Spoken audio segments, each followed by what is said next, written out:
Assalamualaikum warahmatullahi wabarakatuh. Selamat pagi teman-teman, selamat beraktivitas. Kembali lagi bersama kami dari Gadis Syariah. Perkenalkan terlebih dahulu, saya Rahma dan rekan saya. Ya, jadi untuk teman-teman mungkin yang belum tahu kami ini dari mana, jadi kami dari Gadis Syariah, dan mungkin yang belum tahu mengenai Gadis Syariah dan sistemnya mungkin bisa dijelaskan nih Pak Rian.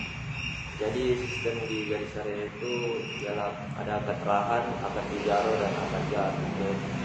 Akad rahannya itu menjadikan harta benda sebagai barang jaminan. Jadi apabila tidak dapat melakukan pelunasan, maka barang tersebut akan menjadi pelunasan dari pinjaman. Dan yang kedua akad ijaro, yaitu suaminya tempat atas barang jaminan. Jadi barang yang dititip di kantor dikenakan biaya titip atau perawatan selama masa gaya.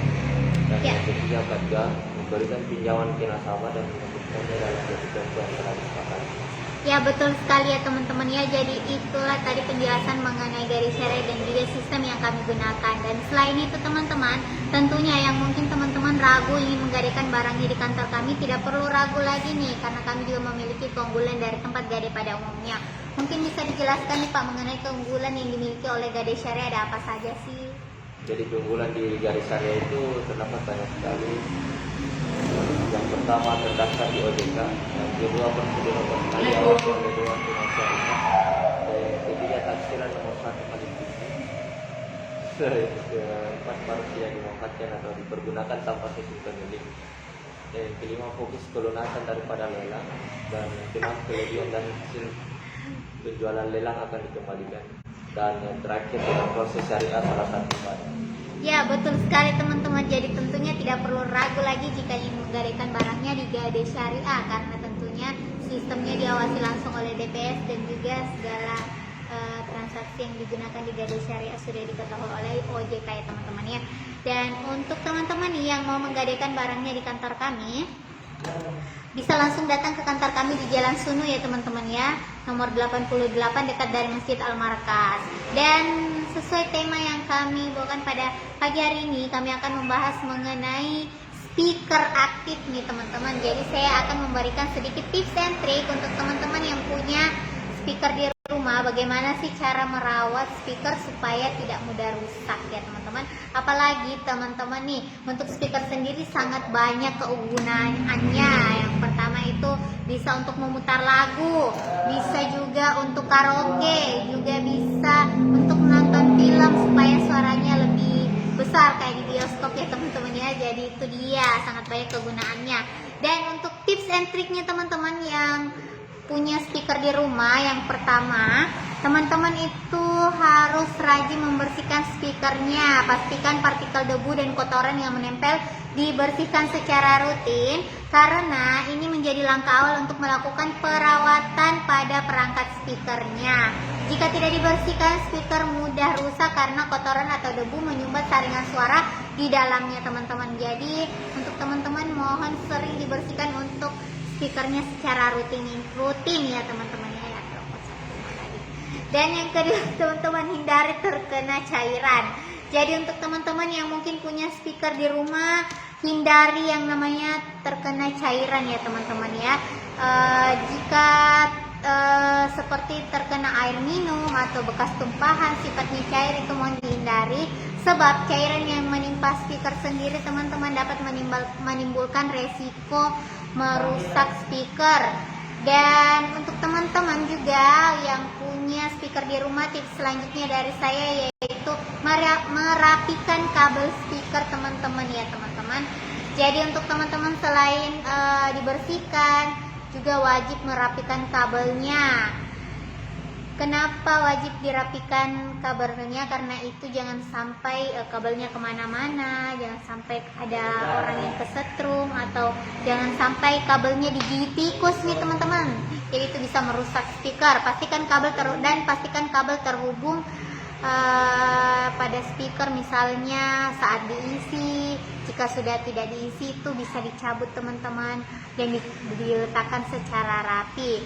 karena jika tidak beraturan dapat berisiko merusak kabel speaker teman-teman. Itulah sebabnya sebagian orang lebih memilih speaker wireless daripada yang punya kabel ya teman-teman, karena itu lebih rapi dan juga lebih ringkas teman-teman. Dan tips selanjutnya yaitu jauhkan dari paparan sinar matahari langsung. Terkena paparan sinar matahari secara langsung beresiko menurunkan kualitas audio pada speaker nih teman-teman. Hindari meletakkan speaker di tempat yang terlalu terik dalam waktu yang lama ya teman-teman. Selain itu, pastikan baterai terisi dengan cukup dan jangan terlalu sering mengoperasikan speaker sembari mengisi daya teman-teman. Dan tips yang kelima nih, hindari tempat yang lembab teman-teman ya. Jadi untuk tempat yang lembab itu beresiko tinggi menurunkan dan merusak kualitas audio pada speaker. Saat meletakkan speaker di tempat yang lembab, gunakan lapisan atau alas untuk speaker ya teman-teman ya. Namun saat ini juga tersedia speaker Bluetooth yang tahan air. Salah satunya adalah ada speaker GPS3 dengan fitur tahan air IPX7 teman-teman. Artinya speaker tersebut mampu bertahan dalam air hingga 1 meter selama 30 menit teman-teman. Jika Anda berniat membeli speaker GT, silahkan langsung cek di Shopee. Lanjut lagi teman-teman, tips selanjutnya yaitu tidak melepas kabel speaker. Memang betul speaker wireless memudahkan penggunanya untuk tidak menggunakan kabel, namun bukan berarti Anda tidak memperhatikan penggunaan kabel saat mengisi daya atau saat cas speakernya ya teman-teman ya. Jangan sampai tidak melepas kabel saat mengisi daya, dan itu bisa membuat kualitas audio juga dianggap boros listrik teman-teman jika tidak dicabut kabel casnya ya teman-teman ya. Dan tips terakhir nih, perhatikan pengisian daya dari speaker Bluetooth dari teman-teman nih. Jadi untuk teman-teman yang punya speaker, saat mengisi daya mohon mengisi daya secara tepat, karena jika tidak itu berisiko merusak speaker ya teman-teman ya. Perhatikan daya baterai, setidaknya isi baterai saat sisa 10% dayanya, dan matikan speaker Bluetooth saat dicas. Lebih baik dimatikan saja saat pengisian daya ya, dan menggunakan micro USB saat pengisian daya baterai. Jangan mengisi baterai terlalu lama juga. Jadi jika sudah full baterainya, silahkan dicabut dan disimpan speakernya. Dan untuk teman-teman mungkin yang punya speaker di rumah, itu bisa menjadi salah satu penolong untuk teman-teman jika di kemudian hari membutuhkan dana talangan, dana mendadak cepat cair, karena speakernya itu bisa digadaikan di Gade Syariah tentunya. Jadi itulah tadi tips and trik dari saya ya teman-teman ya. Dan mungkin ada yang ingin disampaikan oleh Pak Rian nih. Jadi yang operasional di kantor kami di Gade Syariah itu kami buka mulai hari Senin hingga hari Sabtu, Ya. Senin hingga hari Jumat itu jam 8 pagi hingga jam 10 malam. Betul sekali. Terus hari Sabtu dia jam 8 pagi hingga jam 9 malam. Iya, luar biasa. Jadi teman-teman yang mungkin mau gadai barangnya di malam hari bisa, siang hari bisa, karena Gade Syariah waktunya fleksibel, bisa buka dari jam 8 sampai jam 10 malam. Dan untuk teman-teman yang mungkin mau berkunjung ke kantor kami, sekali lagi untuk alamat kantor kami di Jalan Sunu nomor 88, Kelurahan Timongan Lompo, Kecamatan Bontoala, atau bisa juga menghubungi kami via WhatsApp ataupun telepon di 08234671 teman-teman ya. Dan mungkin cukup dulu informasi yang bisa saya sampaikan dan rekan saya di pagi hari ini. Semoga informasi yang kami sampaikan dapat bermanfaat. Kami akhiri, wassalamualaikum warahmatullahi wabarakatuh. Sampai jumpa.